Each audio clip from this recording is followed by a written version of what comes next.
प्रिय विद्यार्थियों, नमस्कार। मैं कमलेश शर्मा आपका हार्दिक स्वागत अभिनंदन करता हूँ। आज हम हमारे देश की शासन व्यवस्था के एक अभिन्न अंग, किसी भी शासन व्यवस्था के अभिन्न अंग में हमारे देश की शासन व्यवस्था में जो हमारे दस्तावेज के रूप में लिखित है वो है हमारा भारतीय संविधान। तो आज हम भारतीय संविधान क्या है इसको समझने का प्रयास करते हैं कि किसी भी देश को संविधान की आवश्यकता कब पड़ती है। कोई भी देश संविधान का निर्माण करता है। संविधान का मतलब यह है कि संविधान शब्द दो शब्दों से मिलकर बना है, एक सम और एक विधान। यहाँ सम का अर्थ समान है और विधान का मतलब कानून, यानी वह कानून जो सभी के लिए समान हो, क्या कहलाएगा? संविधान कहलाएगा। हाँ, बिल्कुल सही सुना आपने। यानी वह कानून जो सभी के लिए समान हो वो किस में लिखित है? संविधान में। ध्यान रहे, किसी भी देश की शासन व्यवस्था को चलाने के लिए, अब देश बहुत दूर की बात है, हम अपने घर से शुरुआत करते हैं। जैसा कि अगर हमारा परिवार छोटा है, 2, 4, 5 सदस्य ही अगर हैं, तो वो घर का कोई भी काम करते हैं तो उनको ये लिखित नियम बनाने की कोई आवश्यकता नहीं है, या नियम बनाने की आवश्यकता नहीं है कि इस काम को ये करेगा, इस काम को ये करेगा। अगर सदस्यों की संख्या कम होगी तो वह काम स्वतः उन कम सदस्यों की जिम्मेदारी होगी, ठीक है। लेकिन अगर सदस्यों की संख्या 50, 100, 500, 1000 या इससे ज़्यादा है तो उस समय काम का बंटवारा करना पड़ता है और निश्चित रूप से नियम बनाने पड़ते हैं कि किसका क्या क्षेत्राधिकार है। उस क्षेत्राधिकार को निश्चित करने के लिए हमें कानून और नियमों की आवश्यकता होती है। अगर हमारा परिवार 100, 50, 20 का है तो उसमें प्रत्येक व्यक्ति के कर्तव्य निर्धारित कर दिए जाते हैं कि ये आदमी ये काम करेगा, ये सब्जी लेकर आएगा, ये रोटी बनाएगी, ये दूध देने जाएगा, ये दूध निकालेगी। इस तरह के काम डिसाइड कर दिए जाते हैं। तो अगर परिवार हमारा छोटा है तो उनको अलग से नियम बनाने की आवश्यकता नहीं है। क्यों? क्योंकि सीमित क्षेत्र में वो कार्य है तो उन्हीं व्यक्तियों को करना है। इसलिए जब कार्य क्षेत्र छोटा होता है तो वहाँ पर संविधान यानी कानून की आवश्यकता नहीं होती है, लेकिन जब जनसंख्या ज़्यादा होती है तो कानून की आवश्यकता होती है। जैसा कि आप सबको विदित होगा कि भारत विश्व का सबसे बड़ा लोकतांत्रिक देश है। आज विश्व की सबसे ज़्यादा आबादी अगर किसी देश में निवास करती है तो वो क्या है? इंडिया। यानी भारत में ही सबसे ज़्यादा जनसंख्या निवास करती है। भारत चीन के बाद पहले सबसे ज़्यादा जनसंख्या वाला था, लेकिन वर्तमान में भारत सबसे ज़्यादा जनसंख्या वाला देश है। हाँ जी, अपन बात कर रहे हैं भारतीय संविधान और आपको जहां तक अनुच्छेद बताए हैं 32 तक, ये एक कड़ी ज्यादा से ज्यादा 5 मिनट लगेंगे। 5 मिनट में आज 32 करेंगे, 5 मिनट में 51 भी करेंगे, 5 मिनट में ही 100 अनुच्छेद भी आप खुद बताएंगे। क्लियर? भारतीय संविधान का भाग 1 अनुच्छेद 1 से लेकर कितने तक है? 4 तक। 1 में क्या लिखा है? भारत के राज्य और, जितना बोलोगे याद हो जाएगा ये। 1 में क्या लिखा है? भारत के राज्य और संघ। 2 में लिखा है राज्यों का नाम परिवर्तन, सीमा परिवर्तन और नए राज्यों का गठन। 3 में लिखा है कौन करेगा? कौन करेगा? संसद। किसकी अनुमति से? राष्ट्रपति की अनुमति से। 4 में क्या है इनसे संबंधित? 5 में सामान्य नागरिकता, 6 में आवासन, 7 में 8 में 9 में 10 में नागरिकता, 11 में 11 में और 12 में राज्य की परिभाषा। राज्य की अनुच्छेद 36 में भी आप क्या देखेंगे? राज्य की परिभाषा। अनुच्छेद 13 में लिखा है विधि शब्द की परिभाषा, यानी कौन कौन सी चीज विधि शब्द यानी कानून में आएंगी और कौन सी नहीं आएंगी। इसके अलावा क्या लिखा? न्यायिक पुनरावलोकन। और क्या लिखा? अल्पीकरण पर रोक किया जा सकता। भारतीय संविधान का अनुच्छेद 12 से 35 भाग कौन सा है? 3। 12 से 35 भाग कौन सा? 3। और 12 से 35 में 12 13 को आप चर्चा कर चुके हैं। अनुच्छेद 14 में क्या है? समानता का अधिकार, यानी विधि कानून के सामने सभी व्यक्ति क्या है? समान है, चाहे राजा हो या रंग हो, सभी समान है। अनुच्छेद 15 कहता है जाति, धर्म, वर्ण, वंश, रंग के आधार पर सभी व्यक्ति समान है। अनुच्छेद 16 कहता है अवसरों में समानता। 17 कहता है छुआछूत का अंत और 18 उपाधियों का अंत। याद रखेंगे आप क्या? विधि, जाति सब एक समान, छूत अछूत उपाधियों का अंत। विधि का मतलब कानून के सामने सभी समान है। जाति का मतलब जाति नहीं है, जाति, धर्म, रंग, वर्ण, वंश, इसके आधार पर सभी व्यक्ति क्या होंगे? समान। सब एक समान का मतलब अवसरों की समानता। छूत अछूत का मतलब अस्पृश्यता, भेदभाव का जो है उसको क्या किया? अंत किया। अनुच्छेद 18 क्या कहता है? उपाधियों का अंत। तो अनुच्छेद 1 से 18 तक आपने पढ़े। 1 मिनट में, 1 में क्या है? राज्य और संघ, 2 में नाम सीमा में परिवर्तन, 3 में राष्ट्रपति की अनुमति से संसद संशोधन करेगी, 4 में संशोधन, 5 में समान नागरिकता, 6 में आवर्जन, 7 में प्रवर्तन, 8 में आवर्जन, 9 में 10 में नागरिकता रद्द, 11 में संशोधन, 12 में विधि शब्द की परिभाषा, 12 में राज्य की परिभाषा, 13 में विधि शब्द की परिभाषा, न्यायिक पुनरावलोकन, 14 में विधि की समक्ष समानता, 15 में जाति, धर्म, वर्ण, वंश के आधार पर समानता, 16 में अवसरों की समानता, 17 में छुआछूत का अंत और 18 में ये हो गया 18 तक। 19 से लेकर 22 तक हमारा दूसरा अधिकार है जिसको कहते हैं क्या? स्वतंत्रता का अधिकार। याद रखेंगे, वहां दोस्त प्राण देकर संरक्षण किया। वहां का मतलब 6 प्रकार की स्वतंत्रता प्लस 3 प्रकार की स्वतंत्रता। बोलने का मतलब केवल बोलना नहीं है, बोलने का मतलब अभिव्यक्ति करना है। चाहे आप गाकर करें, नाचकर करें, इशारों में करें, रोकर करें, खेलकर करें, हंसकर करें, कुल मिलाकर हमें अभिव्यक्ति करने की क्या है? स्वतंत्रता है। अरे हम बिना बोले भी हमारी क्या करते हैं? अभिव्यक्ति करते हैं। जैसे राजा दशरथ के समक्ष किसने की थी? केकई ने की थी। कूप भवन में जाकर बैठ गई। इसलिए बहुत सारी जो महिलाएं हैं, जब उनको किसी अन्य अभिव्यक्ति करनी होती है, किसी बात को मनवाना होता है, तो वो चुपचाप बैठ जाती है, मौन बैठ जाती है, अपने पति से बोलती नहीं है। वो भी क्या है? अभिव्यक्ति है।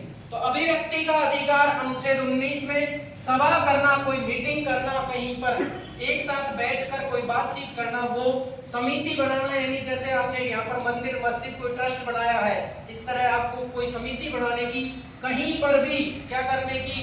घूमने की स्वतंत्रता है, निवास की स्वतंत्रता है, यानी मकान बनाकर रहने की स्वतंत्रता है, और रोजगार प्राप्त करने की क्या है? स्वतंत्रता है। ये बात समझ में आई? यानी 6 प्रकार की स्वतंत्रता है प्लस 3 प्रकार की स्वतंत्रता, प्रेस, झंडा फहराना और आरटीआई। आरटीआई का मतलब सूचना का अधिकार प्राप्त करने की भी आपको स्वतंत्रता है। अनुच्छेद 20 कहता है कि आपके ऊपर किसी प्रकार का कोई दोष सिद्ध हो गया, उस दोष सिद्ध हो जाने के बावजूद भी, नाम बताया था आसाराम बाबू, यानी उसके पास, उसके ऊपर दोष है, लेकिन दोष के बावजूद भी कोर्ट उसको क्या दे रखा है? संरक्षण दे रखा है। तो उसको कहते हैं दोष सिद्धि में संरक्षण।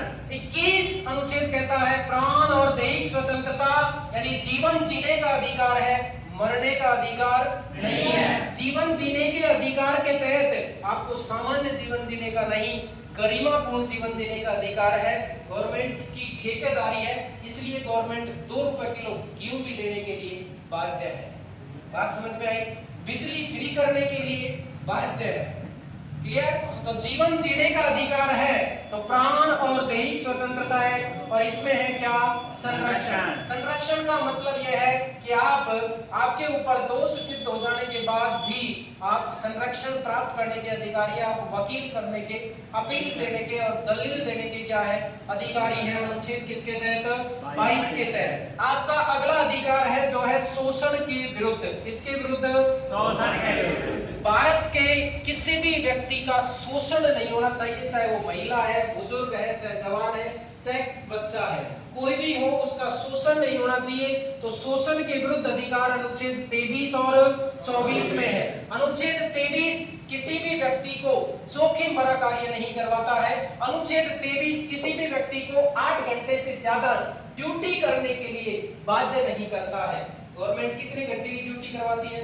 8 घंटे की ड्यूटी करवाती है, उससे ज्यादा के लिए बाध्य नहीं कर सकती। अगर ओवर टाइम करे तो ये आपके ऊपर। कुछ विभाग इसको आगे बढ़ाते हैं, तो किसको? ओवर टाइम वाली ड्यूटी को। लेकिन गवर्नमेंट के तहत कितने घंटे की ड्यूटी है? 8 घंटे की ड्यूटी है अधिकतम। 8 घंटे से ज्यादा किसी भी मानव श्रम नहीं करवाया जाएगा। तो इसके तहत मानव दुर्व्यापार, मानव का शोषण, मानव के देह का शोषण, मानव को मानसिक रूप से प्रताड़ित नहीं किया जाएगा। ये किस अनुच्छेद में? अनुच्छेद 23 में। अनुच्छेद 24 कहता है कि कोई बालक 14 वर्ष से कम आयु का है तो उसको आप किसी भी जोखिम भरे कार्य पर खदान में या कहीं फैक्ट्री में नहीं लगा सकते। अनुच्छेद किसके तहत? कुल मिलाकर बाल श्रम पर रोक लगाता है भारतीय संविधान का अनुच्छेद 24। धार्मिक स्वतंत्रता का अधिकार अनुच्छेद कितने से कितने तक? 25 से 28 तक। अनुच्छेद 25 कहता है कि आपके अंतःकरण से, चाहे आपने जिस धर्म में जन्म लिया हो, लेकिन आपके अंतःकरण से आपको लगे कि ये धर्म अच्छा है और हमारा धर्म अच्छा नहीं है, किसी भी धर्म के बारे में, तो वो कोई सा भी धर्म स्वीकार कर सकता है। और आपने जो धर्म है आपका, उस धर्म के अनुसार आप कोई मंदिर बनाए, मस्जिद बनाए, कोई ट्रस्ट बनाए, कोई संस्था बनाए, कोई संगठन बनाए, अनुच्छेद कौन सा आएगा? 26। और आपने जो मंदिर, मस्जिद, ट्रस्ट या संस्था बनाई है, उसमें अगर धन आएगा तो उस धन को आप देंगे तो आपको उस पर क्या नहीं लगेगा? टैक्स नहीं लगेगा, करों में छूट देता है। और इंपॉर्टेंट बात यह है कि भारत के किसी भी व्यक्ति को चंदा देने के लिए बाध्य नहीं किया जाएगा। अपने अंतःकरण से 1 रुपए से लेकर अनंत तक देना चाहे जितना दे सकते हैं, लेकिन बाध्य नहीं किया जाएगा। अनुच्छेद 28 कहता है कि जो हमारा राज्य है वो राज्य किसी विशेष धर्म की उन्नति नहीं करेगा, करेगा तो सभी धर्मों की समान रूप से करेगा, सभी धर्मों का समान संरक्षण देगा अनुच्छेद 28 के तहत। लेकिन अनुच्छेद 28 का अपवाद है अनुच्छेद 29 और 30। इसमें अल्पसंख्यकों को कुल मिलाकर सामान्यतः मुसलमानों के लिए शिक्षा और उनकी संस्कृति का क्या किया है? संरक्षण किया है। शिक्षा और किसका? संस्कृति का संरक्षण भारतीय संविधान के किस अनुच्छेद में? 29 और 30 में। नेक्स्ट है हमारा एक अधिकार था जिसका नाम है कौन सा अधिकार? संपत्ति का अधिकार। लेकिन वर्तमान में संपत्ति का अधिकार निर्सित हो गया है। संविधान संशोधन 44वां संविधान संशोधन हुआ था 1978 में। इसके तहत मोरारजी देसाई सरकार ने इसको संवैधानिक अधिकार से हटाकर क्या बना दिया? विधिक या वैधानिक अधिकार बना दिया। संवैधानिक अधिकार तो है लेकिन मौलिक अधिकार नहीं है। कहां डाल दिया? 300 में डालकर किसका हिस्सा बना दिया? भाग 12 का हिस्सा बना दिया। लास्ट हमारा अधिकार है कौन सा? संवैधानिक उपचारों का अधिकार। अनुच्छेद कितने में? किसी भी मूल अधिकार का हनन होता है तो उसको लेकर हम कहां जा सकते हैं? सुप्रीम कोर्ट में जा सकते हैं। किसी भी मूल अधिकार के हनन होने पर भारतीय संविधान के अनुच्छेद 226 के तहत हम कहां जा सकते हैं? हाई कोर्ट में जा सकते हैं। और इस अधिकार को क्या कहते हैं? अधिकारों का अधिकार। यानी इन अधिकारों को दिलाने वाला अधिकार है अनुच्छेद 32 के तहत संवैधानिक उपचारों का अधिकार। डॉक्टर अंबेडकर साहब ने इसको क्या कहा? संविधान की आत्मा कहा। संविधान की आत्मा क्यों? क्योंकि अगर अधिकार भी होते तो लेकिन ये हमारे लिए अगर सुरक्षित नहीं होते, संरक्षित नहीं होते, तो अधिकार भी हमारे लिए कोई काम के नहीं होते। जैसे इसके जस्ट बाद आप पढ़ेंगे नीति निर्देशक तत्व। नीति निर्देशक तत्व का मतलब यह है गवर्नमेंट नीति बनाएगी। क्या बनाएगी? नीति। किसके लिए? हमारे विकास के लिए। जैसे गवर्नमेंट वैकेंसी निकालती है, हमारे लिए निकालती है ना, तो वो नीति निर्देशक तत्वों के तहत निकालती है। लेकिन आप ये बताएं कि अगर कोई गवर्नमेंट भर्ती नहीं निकाले तो क्या हम कोर्ट में जा सकते हैं? कोर्ट में नहीं जा सकते। क्यों? क्योंकि नीति निर्देशक तत्व बाध्यकारी नहीं है, जबकि मौलिक अधिकार राज्य के लिए बाध्यकारी है, जनता के लिए सुख में है, क्योंकि इनको लेकर हम हाई कोर्ट और सुप्रीम कोर्ट में जा सकते हैं, लेकिन नीति निर्देशक तत्वों को लेकर नहीं जाते। गवर्नमेंट चाहे तो वैकेंसी निकाले, चाहे तो नहीं निकाले, अपन किसी भी प्रकार से बाध्य नहीं कर सकते। उसके बाद आता है अनुच्छेद 33, 34 और 35। ये तीन भी मौलिक अधिकारों के तहत भाग 3 में है, लेकिन इसमें प्रॉपर अधिकार नहीं है। अनुच्छेद 33 और 34 में अधिकार है किसके लिए? उनके लिए जो बॉर्डर पर खड़े हैं या बटालियनों में शामिल है उनके लिए। किसके लिए? कुल मिलाकर सेना के विशेष अधिकार है अनुच्छेद 33 और 34 में। अनुच्छेद 35 जो है वो कहता है कि अगर आपको गलती से मौलिक अधिकारों में किसी भी प्रकार का संशोधन करना है तो वो किसके तहत करेंगे?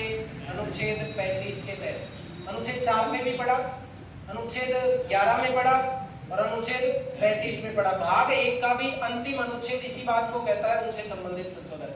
भाग 2 का भी अंतिम अनुच्छेद कहता है कि उनसे संबंधित संशोधन, और भाग 3 का भी अंतिम अनुच्छेद कहता है उनसे संबंधित संशोधन। तो मौलिक अधिकारों से किसी भी प्रकार का संबंधित संशोधन होगा तो करेगी कौन? इस बात को भी अनुच्छेद 35 में लिखा है, कौन करेगी? संसद करेगी। बोलो बात समझ में आ गई क्या? तो अनुच्छेद कहां से कहां तक पढ़ लिया आपने? 12 से 35 तक, 1 से 35 तक। बोलो याद हुए थोड़े बहुत? दोबारा देखें, लेकिन उससे पहले हमारी क्लास होगी नेक्स्ट वार्ता, अगला एपिसोड। धन्यवाद।